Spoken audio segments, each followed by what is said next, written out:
బీఆర్ఎస్లో ఉన్న కవిత గారికి మీ మాటలంటే ఆశ్చర్యం వస్తుందండి.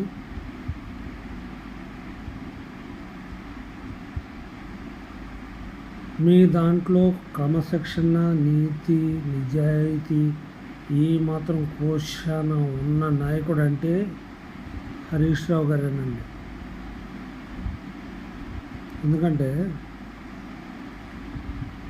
ఆయన పర్సనల్గా ఎవరు కావాలన్నా ఎవరన్నా వెళ్ళినా సాయం చేసే గుణం మీ ముగ్గురిలో ఏమన్నా గుణం ఉందండి? మీ దగ్గర, మీ అన్నగారి దగ్గర, మీ నాన్నగారి దగ్గర గేట్ అవతల నిలబెడతారు.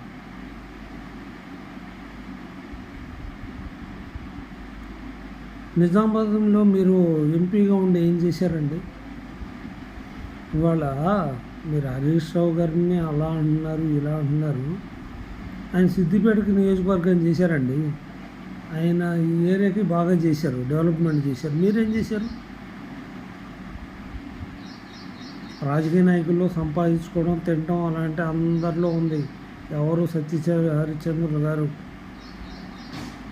మీరు రాజకీయాల్లో రాకముందు మీ ఆస్తులు ఎంత ఉన్నాయి, మీకు ఇప్పుడు ఎంత ఉన్నాయి?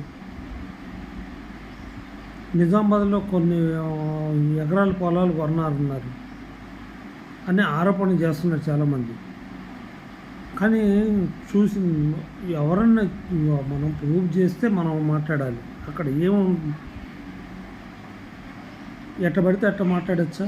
ఆయన మీద మచ్చ అవినీతి ఉందని ప్రూవ్ చేయించండి. మరి హరీష్ రావు గారు అవినీతికి పాల్పడ్డారని మీరు ఇందాక అంటున్నారు మీటింగ్లో.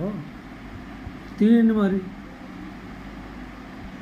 మీరు ఓ రకంగా మీరు తప్పే తీయాలి. మరి ఎవరు తప్పు చేసినా మీరు తీయాలి. మీకు తెలిసి మీరు గమ్మున ఊరుకున్నారు చూడండి, మీది చాలా తప్పది.